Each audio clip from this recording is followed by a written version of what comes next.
ये तैयार, जहां ग्लोबल मार्केट से ओवरनाइट आपको दमदार हैंडओवर मिलते हुए दिखा है और कल की गिरावट के बाद हमारे बाजार भी आज बाउंस बैक के लिए तैयार हो रहे हैं। गिफ्ट निफ्टी फिलहाल 50 अंक ऊपर आपको ट्रेड करते दिखेगा। अमेरिकी फ्यूचर से ठीक ठाक संकेत आ रहे हैं, बट पूरे एशिया में खरीदारी का मूड बना हुआ है। 0.5% ऊपर आपको जापान दिख रहा है और बाकी के एशिया के बाजारों में भी खरीदारी आ रही है। कॉस्पी भी आपके लिए 0.5% ऊपर ही ट्रेड करते हुए दिख रहा है। तो क्या कुछ संकेत आए हैं ओवरनाइट अमेरिकी बाजारों से, कहां पर रखनी है आज के एक्शन की नजर? आइए एक बार पहले ग्लोबल संकेतों से बाजार का मूड माहौल समझ लेते हैं। नुपुर हमारे साथ है तैयार। Nupur, good morning. बढ़िया संकेत आ रहे हैं। कल की गिरावट के बाद जो थोड़ा हमारा मूड बिगड़ा था वो आज सुबह अच्छा होते हुए दिख रहा है। जरा बताइए क्या कह रहे हैं ग्लोबल मार्केट्स? बिल्कुल, गुड मॉर्निंग। काफी मजबूत संकेत कह सकते हैं, क्योंकि लगातार 2 दिन से पावेल साहब की कमेंट्री आ रही है। पहले दिन की तो काफी कंफ्यूजिंग थी, लेकिन कल काफी क्लियर इंडिकेशन यहाँ पे आते हुए दिखा। उनका कहना है कि उनका यही उन्होंने दरें घटाने के संकेत यहाँ से निकलते हुए दिखे, जिसकी वजह से कल मजबूती के साथ अमेरिकी बाजार बंद होते हुए नजर आए। डाउ, नैस्डैक, S&P में देखे तो यहाँ पे लगातार तेजी बनी हुई है। सितंबर में ब्याज दरें घटने की उम्मीद से अब कल हमने देखा कि नैस्डैक और S&P 500 में तेजी आती हुई दिखी।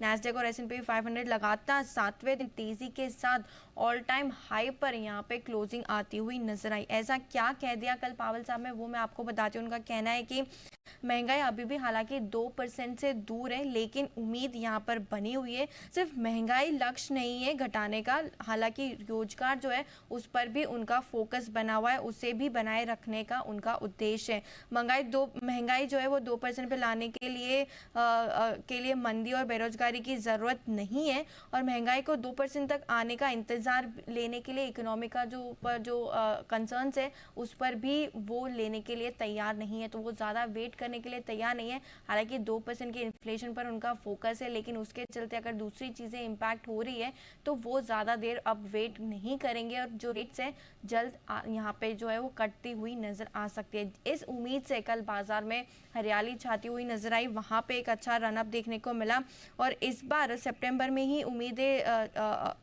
बनती हुई दिख रही है कि जो दरें हैं वो घटती हुई नजर आ सकती है।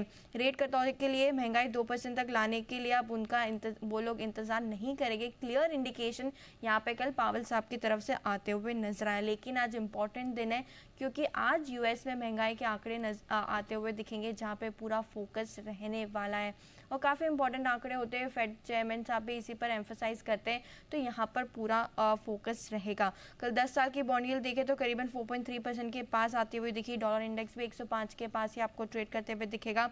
आज एक और इम्पॉर्टेंट इवेंट है, क्योंकि नतीजे हैं पेप्सिको डेल्टा एयरलाइन के, यहाँ पर नतीजे भी आते हुए नजर आएंगे, तो यहाँ पर भी बाजार का फोकस पूरा बना हुआ रहेगा। यूरोप में कोई दिक्कत नहीं, हरे निशान में ही कल बंद होते हुए दिखे थे। एशियन मार्केट्स देखिए सुबह तो आपको वहाँ पे भी मजबूती के संकेत ही नजर आएंगे। हालांकि इन्फ्लेशन के आंकड़ों से पहले थोड़े डाउ और नैस्डैक फ्यूचर्स में कमजोरी देखने को मिल रही है, लेकिन गिफ्ट निफ्टी अच्छे मजबूती के साथ आपको फिलहाल ट्रेड करता हुआ दिखेगा। कमोडिटीज की बात करें तो यहाँ पे कच्चा तेल 1% चढ़कर $85 के पास आपको ट्रेड करता हुआ नजर आ रहा है, और सोना चांदी वहाँ पे फिलहाल सपाट ट्रेडिंग आपको होती हुई नजर आ रही है। तो जो इक्विटी बाजार है काफी मजबूती के साथ कल बंद होते हुए दिखे, और क्लियर इंडिकेशन कह सकते हैं कि संकेत आते हुए दिखे कि जल्दी रेट कट हो सकता है। चलिए, तो रेट कट का संकेत आ गया है पावेल साहब की तरफ से, और कल अमेरिकी बाजार भी इसकी वजह से दमदार मूड में रहे।